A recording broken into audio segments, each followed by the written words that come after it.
Listen to the danceable rhythms of Freddie Rich and his orchestra, the sweet and swingy songs of Connie Haynes, and that very familiar roly-poly figure whose sweet, mellow voice whispers...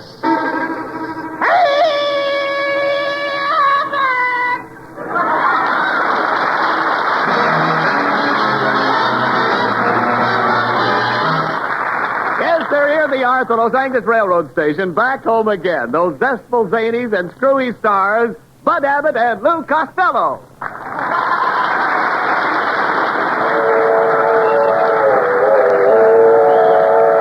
Hollywood, last stop, all out for Hollywood. Abbott! Abbott! Oh, boy, Abbott! Where are you? Here I am. Hello, Bud. Welcome, Costello. Welcome home. Boy, it's good to see you. How was your train trip? Oh, Abbott, what a trip. What do you mean? I was seasick all the way from Chicago. Seasick? Yeah. Seasick? How could you be seasick on a train? Oh, I was sitting between two waves.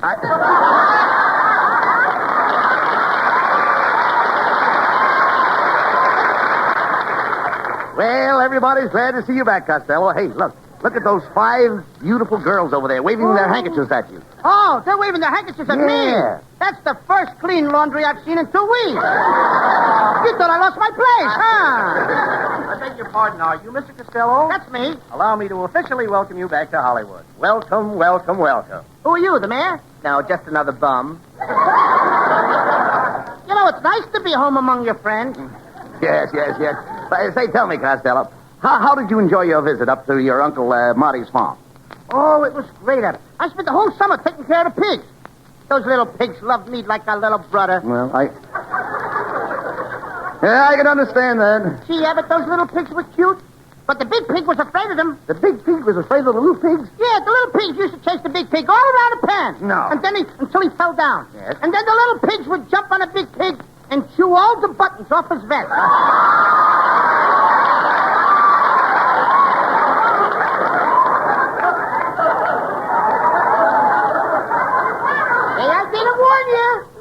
Look, Lo, how about the crops? Did you have anything to do with the crops? Oh, I start crops every night. No. No. I mean, did you help with the planting? Did you sow the seed? Did I what? I said, did you sow the seed? I didn't even know it was ripped. Wait a minute. When I say so, I don't mean sow, S-E-W. I mean sow, S-O-W. Sow. So what? Sow the seed. You see, you've got the seed. Yeah, you've got to sow the seed before you reap it. You sow it first and reap it later. Now, what kind of talk is that? I used to reap my seed first, and my mother would sow it later.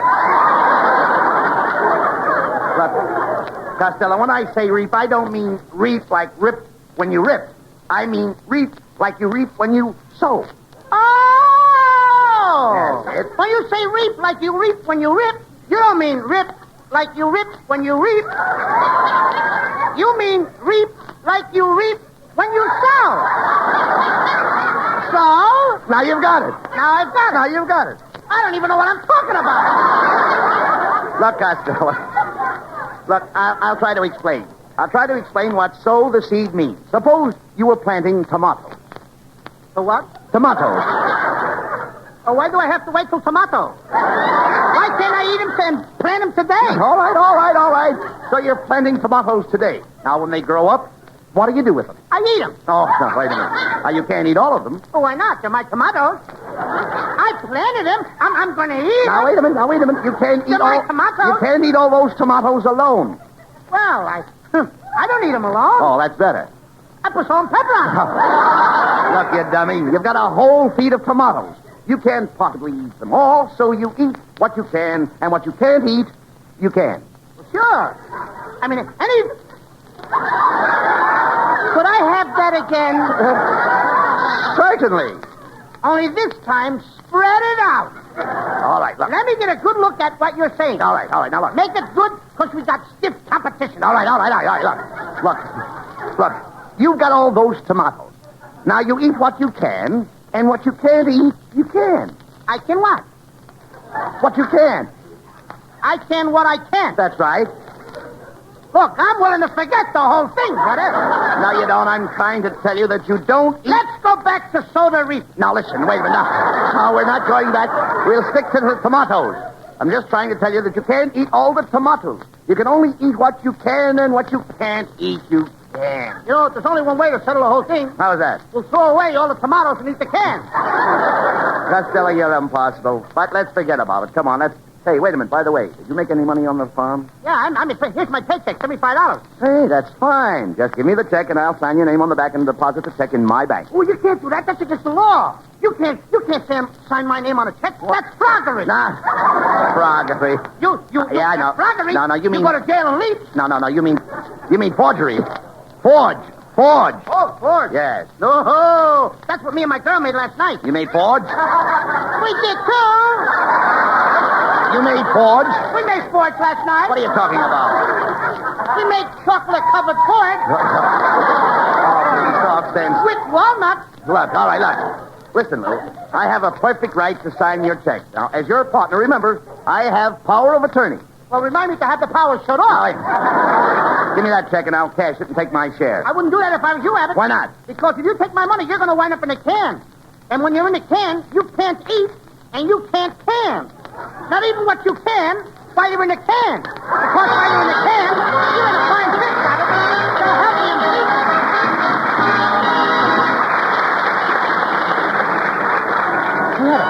Abbott, where are we going? Where are you taking me? Look, Costello, well, you've got $75 you made on the farm. We're going to find out what people are going to buy when the war is over. Yeah. And we'll invest your money in the thing that everybody wants the most. How can you invest money in necking? Oh!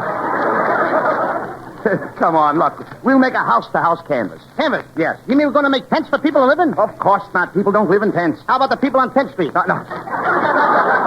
Never mind. Hey, we'll start with this big house right here. Now, ring the bell and ask them what they want to buy most when the war is over. But, Abbott, look, there's a sign on the door. What does it say? It says swing shift welder, day sleeper. Do not disturb. This means you. Police. I wouldn't mind it, but he's got police all underlined. Oh, come. Pay no attention to the sign. Go ahead and ring the bell. I know, but I... Ring the bell. Okay. Well, no answer. He ain't home. Let's go. Come here. Go ahead and ring that bell. Go on. Okay. Oh, wait a minute. Will I get over here? Well, Blubberhead, what do you want? I want to go home to my mama. Good afternoon, sir. We'd like... Afternoon? Do you mean you woke me up in the middle of the day? Can't you read that sign? Why, you fathead, I got a good notion to break every bone in your body. Just a minute. Just a minute, brother. I dare you to strike my little friend. Yeah, you heard him. Yeah. I dare you to strike his little friend. Yeah. I'm his little friend. Go on, strike me. What am I saying? All right, Lordhead, you asked for it.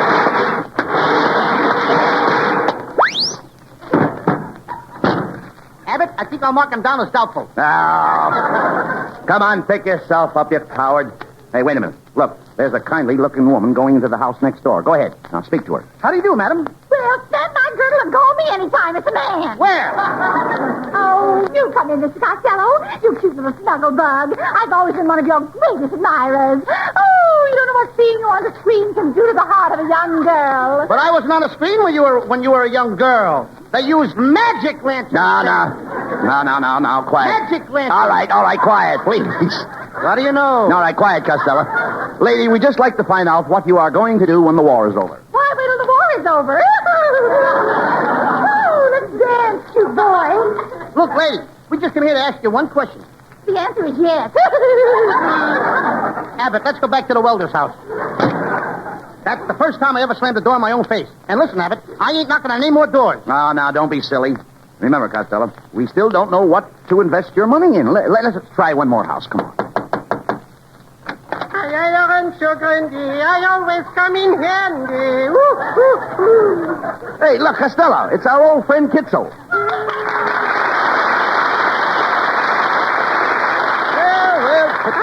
Could be, yes. Well, what can I do for you, my happy chappy? My friend Costello here is looking for a good place to invest his money for post-war security. Oh, now you're talking my language, if that's possible. For $100, I'll take you in my clothing business as a senior partner. But I've only got $75. Come in, Junior. Just a minute, Mr. Kitzel. First, we've got to know what kind of clothes you make. Well, now, right here over my arm, I got a coat that I just now finished for Fieber McGee. And you know something? With this suit, I'm giving you free of charge 3 pairs of suspenders. I don't wear suspenders. Well, how do you keep up your pants? My stomach establishes a beachhead, and the rear guard holds it.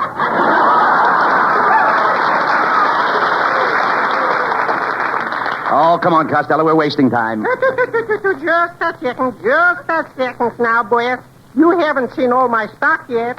Why, I got here toothpicks, candlesticks, and all kinds of knock-nicks, freezers, tweezers, and powder for your geezers, doorknobs, corn cobs, and rubber plugs for bathtubs.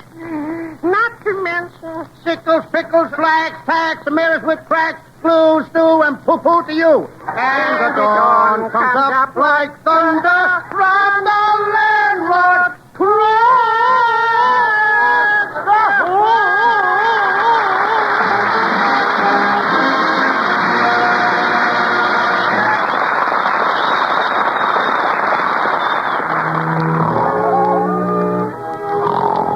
Costello, will you settle down and go to sleep? What's the matter with you? I don't know what What's the matter with you?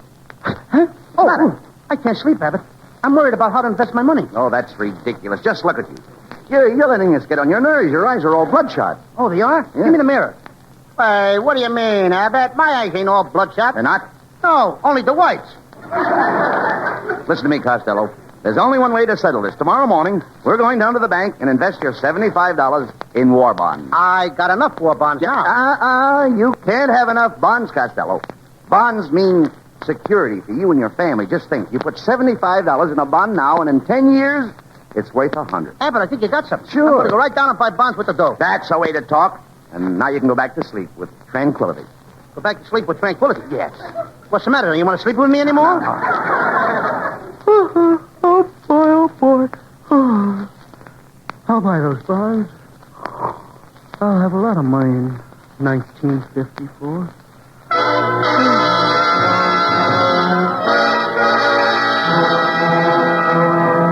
And now, ladies and gentlemen, we take you into the future. The time is 10 years hence, the year 1954. The scene is the futuristic, prefabricated, air-conditioned home of Lou Costello. The mother speaks. Cupid, darling, tune in on the television set. Your father and your Uncle Bud are on the air tonight. Gee! Do I have to listen to them dopes again? That's no way to talk about your Uncle Bud. Now, go ahead and turn on the program. Good evening, folks. This is Ken Niles, bringing you the 197,000th broadcast of the current 1954 series, featuring those two old jolly men, Bud Abbott and Lou Costello.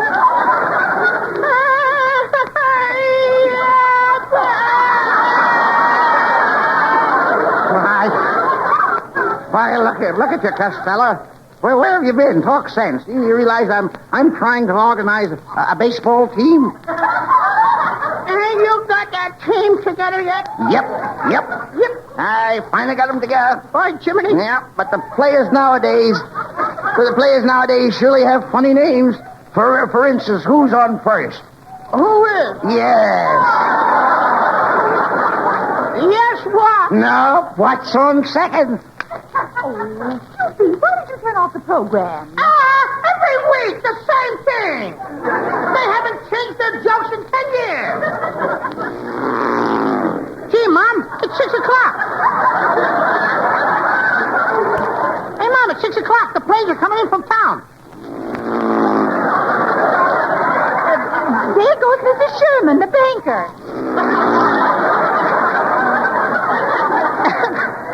That's Mr. Hackett, the butcher.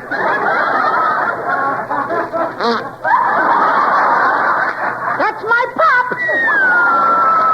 Why did you go hidden swim? Here comes somebody down the street from the landing on the road. Oh, it's your Uncle Bud. Hello, Uncle Bud. Where's Lou? Oh, he's working late at the office. His work has been piling up on him. But I thought he just hired that new red-headed stenographer. Yeah, that's why his work is piling up. Whatever happened to Ted Collins? Will you be quiet? Oh, Uncle Bud, I hope you're staying for dinner. Yes, I think I'd better. After all, it takes me 10 minutes to fly from Hollywood to Denver. 10 minutes? That's why you get Uncle Bud for buying that used rocket ship from Munch. What do we we having for dinner tonight, Money? Porterhouse steak broiled in creamery butter. Holy mackerel. Again?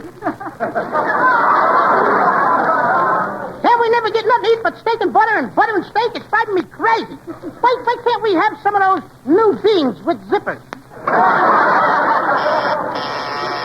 Come in. Good evening. Is this the futuristic prefabricated air-conditioned residence of Mr. and Mrs. Costello? Yeah? I am Mr. Blank from the bank. Thanks. Back in 1944, Mr. Abbott and Mr. Costello purchased a number of war bonds. Those bonds have matured now, and I'm here to pay you off in cash. Oh, isn't that wonderful, Uncle Bud? It sure is. Yeah, Uncle Bud. Now you can get that mink toupee you always wanted. Now, if you'll just sign the bonds on the back, I'll give you your money. There's my signature. And there you are. There's mine. And I'll also sign for Costello. That's froggery. So my old man says. And now, as you remember, the little boy here is the beneficiary on these bonds, so we'll have to have his signature. Oh, of course. You be done. Cut out the most. I won't sign. What? I'm not going to sign. You won't sign? How dare you say such a thing? The way you've been acting lately, I don't know what's gotten into you. What's the matter with you? Oh, I'm a bad boy. Oh, you just wait till your father gets here. Oh, Uncle Bud, snap on the Picoscope screen to use at the back door. Well, all I can see is the garbage can. That's my pop. Hello, dear. Hello, Heather. Hello, dear. What an exciting day I had at the stock market. Yeah. 7 Up is up to 7 3/4. Well, I near got up with that myself that time, didn't I? yes. You're just in time, Costello. This man here is here to pay us the money on those war bonds that I talked you into buying 10 years ago. And your son, Cupid, refuses to sign the bond. Oh, yeah? Yeah. Oh, yeah? Yeah. Oh, yeah? Yeah. What a stubborn kid. I might as well talk to myself.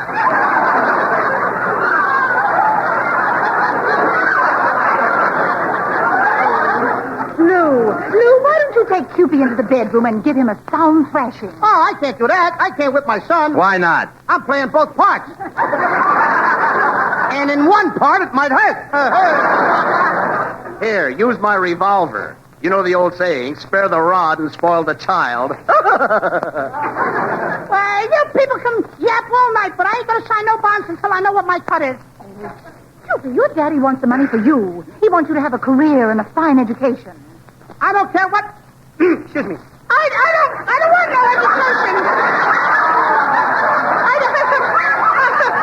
don't want no education. I want to be my father's part. I don't know what part. Look, Cupid. If you'll sign the bonds, we'll give you all the money. Well, I wasn't gonna. But you took me into it.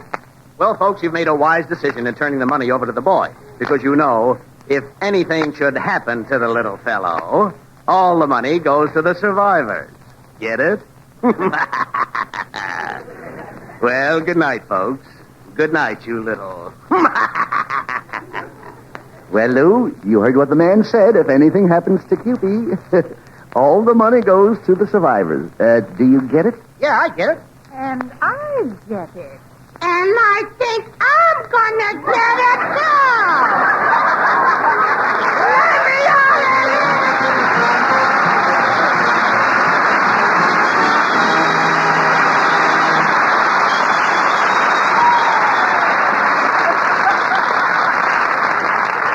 Well, thank you. Here's Abbott and Costello for a final word. Thanks, Ken. Good night, folks. Good night, folks. And I want to say good night to little Eunice in the hospital in Pittsburgh. Get well quickly, honey. Get well for Abbott and I.